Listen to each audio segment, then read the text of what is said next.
آپ نے نام سنا ہوگا محمود غزنوی اور ایاز کا، ان کا باہم محبت کا رشتہ بہت گہرا تھا۔ ایاز ٹوٹ کے چاہتا تھا بادشاہ کو، اب دیگر مصاحبین حسد کرتے تھے، بغض رکھتے تھے، وہ کہتے تھے یہ کوئی کیا اس میں کرشمہ اور کمال ہے کہ بادشاہ اس کو اتنا ہی چاہتا ہے۔ تو بادشاہ جب ان وزراء کا، مشیروں کا حسد حد سے بڑا ہوا دیکھا تو ایک دن سب کو اپنے دربار میں حاضر کیا۔ دربار میں ایک تالاب تھا، تو اس میں مٹھی بھر کے موتیوں کی پھینک دی اور ایک وزیر کو کہا کہ یہ موتی نکال کے لاؤ اور یہ خیال کرنا کہ تمہارا لباس بھی، تمہارا بدن بھی نہیں بھیگنا چاہیے۔ تو سب نے کہا کہ یہ عجیب بات ہے کہ حوض کی تہ سے موتی نکال کے لائیں اور لباس بھی نہ بھیگے اور بدن بھی نہ بھیگے، یہ تو لازمی ہوگا۔ پھر دوسرے وزیر کو کہتا کہ یہ موتی نکال کے لاؤ، تمہارا لباس بھی نہیں بھیگنا چاہیے، تمہارا بدن بھی نہیں بھیگنا چاہیے۔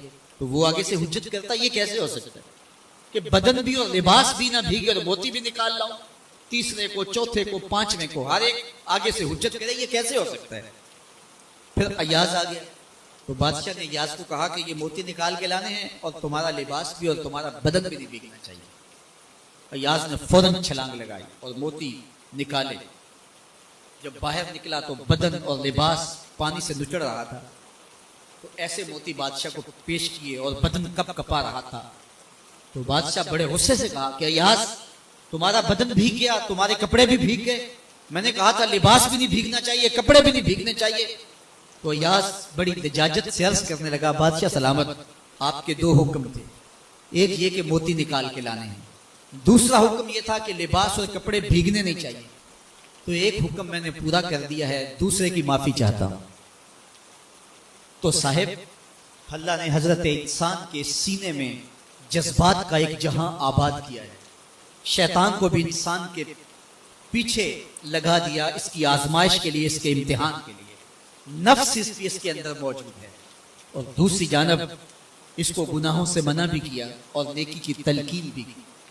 اب کتنی مشکل زندگی ہے حضرت انسان کی، آئی جان شکنجے اندر جویں ویلنے دے وچ گنا، کتنی مشکل زندگی ہے۔ خواہشیں ہیں کہ آوارہ ہیں، آرزویں ہیں کہ بے قابو ہیں، اور دوسری جانب اللہ کا حکم ہے۔ اب کیا کرے؟ تو گناہ کرنے کے بعد پھر اللہ کے حضور توبہ کر لے، جو ممکن ہو وہ نیکی کرے اور گناہ سے مقدور بچنے کی کوشش کرے، لیکن بشری تقاضوں کے تحت اگر اس سے گناہ کبھی سرزد ہو جائے تو اس پر اکڑے نہ اور اس پہ مصر نہ رہے، اس پہ اصرار نہ کرے، بلکہ فوراً اللہ کے حضور توبہ کرے۔ گناہ کرنے کے بعد بندہ جب توبہ کرتا ہے، التائب من الذنب کمن لا ذنب لہ، تو وہ ایسے ہوتا ہے جس طرح اس نے گناہ کیا ہوا ہی نہیں۔ بندہ 100 بار گناہ کر کے توبہ کرے، اللہ 100 بار معاف فرمائے۔ وہ کریم ہے، 70 ماؤں سے زیادہ پیار کرتا ہے۔ تو بندے اس کی دہلیز پہ جب توبہ کرتے ہیں، رجوع کرتے ہیں اور اس سے معافی مانگتے ہیں، تو وہ یہ نہیں دیکھتا کہ یہ گناہ گار کتنا بڑا ہے، وہ یہ دیکھتا ہے کہ یہ میری دہلیز پہ آیا ہے اور اس کے ما قبل کے سارے گناہ معاف بھی کرتا ہے، بلکہ گناہوں کو بدل کے نیکیوں میں بھی تبدیل کرتا ہے۔ آئیے اب قرآن مجید میں ان لوگوں کی کہانی بھی پڑھیے جو اپنی زندگی کو اپنے مالک کے نام لگا چکے ہیں، اور ان سے اگر کوئی معاملہ سرزد ہو جاتا ہے تو وہ کس قدر اللہ سے ڈرتے ہیں۔ والذین یؤتون ما آتوا وقلوبهم وجلہ انہم الی ربہم راجعون، فرمایا کہ وہ لوگ جب ان سے کوئی خطا سرزد ہو جاتی ہے، کوئی گناہ ہو جاتا ہے، تو ان کے دل لرز جاتے ہیں، خوف خدا سے وہ کانپنے لگ جاتے ہیں۔ انہم الی ربہم راجعون، تو وہ اپنے رب کی طرف رجوع کرنے والے ہو۔ اگر ان سے کبھی کوئی گناہ سرزد ہو جائے، ان سے کوئی غلطی سرزد ہو جائے، تو پھر اس پہ ضد نہیں کرتے، اس پر مصر نہیں ہو جاتے، اس پر حجتیں اور دلیلیں نہیں لاتے، بلکہ وہ کیا کرتے ہیں، فوراً اللہ کے حضور رجوع کرتے ہیں اور معافی مانگتے ہیں۔ اور اللہ کو یہ بہت پسند ہے کہ کوئی مجھ سے معافی مانگے اور اللہ انہیں معاف کر دیتا ہے۔ اللہ اکبر۔ حضرت عبداللہ ابن مسعود رضی اللہ تعالیٰ عنہ فرماتے ہیں کہ مومن کی یہ شان ہے کہ جب وہ گناہ کر بیٹھے تو وہ یوں محسوس کرتا ہے جس طرح پہاڑ تلے آ گئے۔ یہ اس کی کیفیت ہے کہ گناہ کرنے کے بعد، نافرمانی کرنے کے بعد اس کا دل لرز اٹھتا ہے۔ وَقُلُوبُهُمْ وَجِلَةٌ، ان کے دل خوف خدا سے لرزنے لگ جاتے ہیں۔ کہ ہم سے یہ گناہ کیوں سرزد ہو گیا، یہ تو اللہ کی ناراضگی کا سبب ہے۔ تو حضرت عبداللہ ابن مسعود فرماتے ہیں یوں محسوس کرتے ہیں جس طرح پہاڑ تلے آ گئے ہیں اور پہاڑ ابھی گر جائے گا اور انہیں کچل دے گا، تو وہ جلدی جلدی تلافی کرتے ہیں، توبہ کرتے ہیں، رجوع اللہ کرتے ہیں تاکہ ہمارا گناہ معاف ہو جائے۔ اور منافق کی مثال بھی بیان کی گئی، جب وہ گناہ کرتا ہے تو یوں محسوس کرتا ہے جیسے بدن پہ مکھی بیٹھی تھی، ہلکے اشارے سے اڑا دی۔ سویر سے لے کر شام تک کتنی بار ہم اپنے بدن پہ بیٹھی مکھیاں اڑا دیتے ہیں اور ہمیں شام کو یاد بھی نہیں ہوتا کہ یہ عمل ہم نے کتنی بار کیا۔ میں اور آپ اپنے اندر اتر کر کے دیکھ سکتے ہیں ہماری کیفیت باطن کیا ہے۔ نمازیں چھوڑی، جھوٹ بولا، غیبت کی، چغلی کی، کسی کا دل دکھایا، کسی کو تکلیف دی، گالی گلوچ کیا، سب و شتم کیا، سویر سے شام تک کیا کیا گناہ کیے، کبھی خیال بھٹکے، کبھی سوچیں آوارہ ہوئیں، کبھی نگاہوں نے بدکاریاں کی، کبھی زبان نے جرم کیے، اور شام کو ہمیں یاد بھی نہیں ہوتا کہ آج ہم نے کیا کیا جرائم کیے، آج ہم نے کیا کیا گناہ کیے۔ اگر ہماری یہ کیفیت ہے تو یہ عملی نفاق ہے کہ بدن پہ مکھی بیٹھی اور اڑا دی۔ اور اگر ہماری کیفیت یہ ہے کہ گناہ کے بعد یہ محسوس ہوتا ہے کہ ہم پہاڑ تلے آ گئے اور اللہ کی ناراضگی ہم نے مول لے لی اور جلدی جلدی توبہ کر کے رجوع کرنے کی جانب بڑھتے ہیں، تو پھر مبارک ہو، نہیں تو مجھے اور آپ کو اپنا محاسبہ کرنا چاہیے۔ ہمارے دلوں پر زنگ چڑھ گئے ہیں اور ہماری کیفیت یہ ہو گئی ہے کہ گناہ کرنے کے بعد بھی ہم ڈٹے رہتے ہیں، جبکہ زندگی اصحاب رسول کی دیکھیے ان سے بھی کبھی کوئی خطا سرزد ہو جاتی تو وہ فوراً اس گناہ کی تلافی کے لیے حضور کی بارگاہ میں حاضر ہو جاتی۔ حضرت ابو لبابہ رضی اللہ تعالیٰ عنہ نے اپنے آپ کو مسجد نبوی کے ستون کے ساتھ بندھوا دیا اور کہا کہ جب تک میری معافی نہیں ہوگی تب تک اپنے آپ کو کھلواؤں گا نہیں۔ اور پھر جب ان کی بخشش کا اعلان ہوا تو پھر حضور کے ہاتھوں سے اپنے آپ کو انہوں نے کھلوایا۔ ایک خاتون حضور کی خدمت میں حاضر ہوئی اور عرض کی یا رسول اللہ صلی اللہ علیہ وسلم، مجھ سے بدکاری سرزد ہو گئی اور میرے پیٹ میں بچہ ہے اور میں چاہتی ہوں کہ آخرت کی سزا کی بجائے دنیا کے اوپر اس کی سزا مجھے دے دی جائے تاکہ میں پاک ہو جاؤں اور صاف ہو جاؤں، کیونکہ آخرت کی سزائیں بہت سخت ہیں۔ اللہ کے محبوب علیہ السلام نے جبریل امین سے ایک دن پوچھا تھا مجھے جہنم کے عذابوں کا ذکر سناؤ، تو عرض کی یا رسول اللہ صلی اللہ علیہ وسلم، سب سے ہلکا عذاب، اخف العذاب، ہلکا ترین عذاب یہ ہے کہ جہنمی کے پاؤں میں آگ کے جوتے رکھے جائیں گے، باقی اس کے پورے بدن پہ آگ نہیں ہوگی، صرف آگ کے جوتے اس کو پہنائے جائیں گے، لیکن اس کی حدت، گرمی اور شدت اتنی ہوگی، یغلی منہما دماغہ، اس کی شدت سے اس کا دماغ پگھل کر ناک اور کانوں کے ذریعے سے باہر آنا شروع ہو جائے۔ یہ سب سے ہلکے عذاب کی کیفیت، اور جو عذاب سخت ہیں اللہ تعالیٰ قرآن مجید میں فرماتا ہے ثم لا يموت فیہا ولا یحیا، اس بڑے عذاب کا ذکر کیا جو جہنمیوں کو دیا جائے گا، فرمایا اس عذاب کی کیفیت یہ ہوگی بندہ نہ جیے گا نہ مرے گا۔ جیے گا اس لیے نہیں کہ آگے اور پیچھے دائیں اور بائیں آگ ہی آگ ہوگی، تو اس آگ میں جینا کو جینا تو نہیں ہوگا، اور مرے گا اس لیے نہیں کہ موت کو موت آ چکی۔ جنت میں جنتیوں کو ایک ہی ڈر اور خدشہ ہوگا کہیں موت نہ آ جائے، اور جہنمیوں کو ایک ہی امید ہوگی کہیں موت آ جائے اور جان چھوٹ جائے۔ اللہ تعالیٰ مینڈے کی شکل میں موت کو لائے گا اور موت کو ذبح کیا جائے گا۔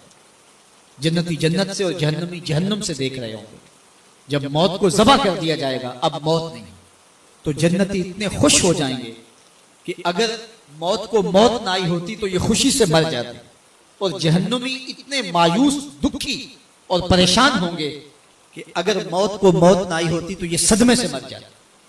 تو وہ کتنا سخت عذاب ہوگا، اللہ یاذ باللہ کے ہلکے ترین عذاب کی کیفیت یہ ہے کہ پاؤں میں آگ کا جوتا اور دماغ پگھل کے ناک اور کانوں کے راستے سے باہر آ جائے۔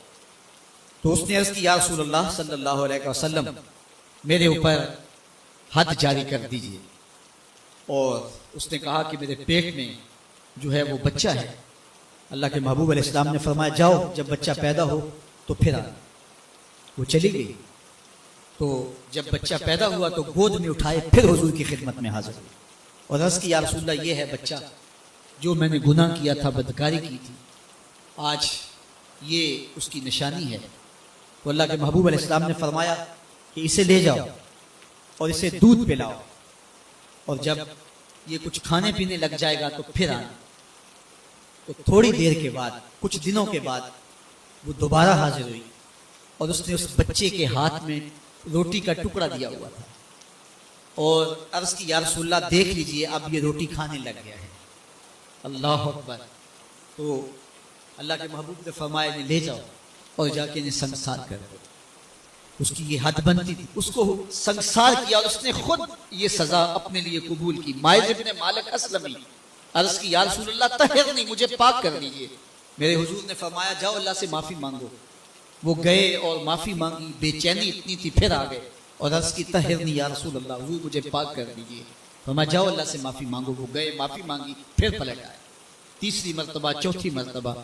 آقا کریم نے فرمایا فیما اطہرک، تمہیں کہا اللہ سے معافی مانگو، کریم ہے معاف کر دے گا، تم پھر پلٹ آتے ہو، تمہیں کس جرم سے پاک کروں؟ قال من الزنا، عرض کی مجھ سے بدکاری ہو گئی ہے اور میں چاہتا ہوں کہ دنیا پر فارغ ہو جاؤں۔ حضور نے فرمایا کہ اس کا توازن عقلی تو ٹھیک ہے، عرض کی حضور صحیح الحواس ہے۔ کہا کہ یہ نشے میں تو نہیں کہہ رہا، کسی نے اٹھ کے منہ سونگا، کہا حضور ایسی بات نہیں۔ فرمایا تم سوچ لو کیا کہہ رہے ہو؟ کہا حضور جو میں کہہ رہا ہوں وہ سچ کہہ رہا ہوں، مجھ سے گناہ سرزد ہو گیا اور میں چاہتا ہوں کہ دنیا پر ہی فارغ ہو جائے۔ اللہ کے محبوب علیہ السلام نے فرمایا کہ انہیں سنسار کر دو۔ مائز ابن مالک اسلمی کو سنسار کر دیا گیا۔ جب ان کا جنازہ اٹھا تو حضور بھی جنازے کے جلوس میں تھے۔ کسی کی زبان سے نکلا لو مائز نے گناہ کیا تھا، بس یہ بات سننے کی دیر تھی، اللہ کے محبوب کے چہرے پہ جلال آ گیا۔ فرمایا خبردار اگر کسی نے میرے مائز پہ بات کی، میرے مائز نے ایسی سچی توبہ کی ہے اگر روئے زمین کے تمام مسلمانوں میں بانٹ دی جائے لکفاہم، سب کی مغفرت ہو۔ انہوں نے اپنے آپ کو خود پیش کیا۔ اب مائز ابن مالک کا جنازہ اللہ کے رسول نے خود پڑھایا، بلکہ مسلم کتاب الحدود میں ہے کہ ان کے جنازے کے دوسرے دن یا تیسرے دن حضور ان کے ہاں تشریف لے گئے، اور جب آقا گئے وہم جلوسن، تو لوگ وہاں بیٹھے ہوئے تھے، تو میرے آقا نے فرمایا استغفروا لمائز، مائز کے لیے بخشش اور مغفرت کی دعا۔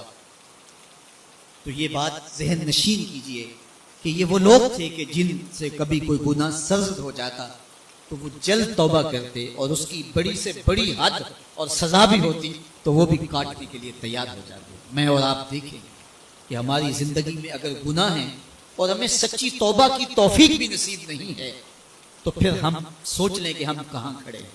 دیکھیے اللہ دلوں کے بھید جانتا ہے۔ سچی توبہ یہ ہے کہ جو کیے پر ندامت ہو اور آئندہ نہ کرنے کا عزم مصمم ہو، پکا ارادہ ہو کہ یہ گناہ زندگی میں دوبارہ نہیں کروں گا۔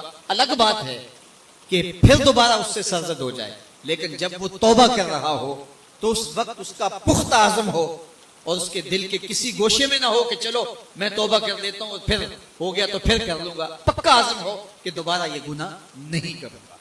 اور اگر زبان سے توبہ توبہ کر رہا ہو اور دل میں ہو کہ ٹھیک ہے یہ تو صبح بھی مجھ سے عمل بد سرزد ہونا ہے، تو اللہ تعالیٰ سے یہ مذاق کرنے والی بات ہے۔ اور اللہ تعالیٰ سے جو مذاق کرتا ہے وہ کہاں کھڑا ہے وہ خود سوچ لے۔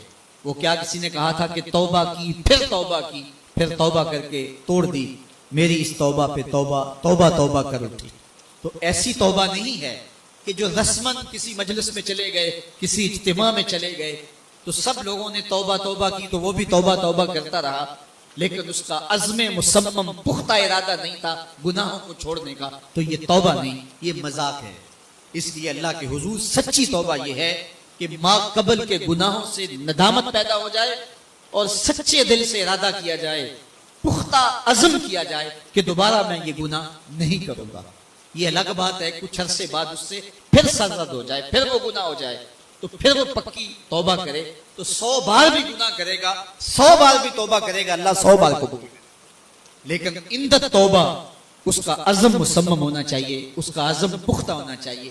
محض لفظوں سے توبہ توبہ پکارنا اور دل توبہ نہ کر رہا ہو اور دل عزم مصمم نہ رکھتا ہو تو یہ توبہ نہیں ہے۔ اس لیے سچی توبہ اللہ کے حضور اپنے گناہوں کی پیش کرنی، یہ اہل ایمان کا طریقہ ہے۔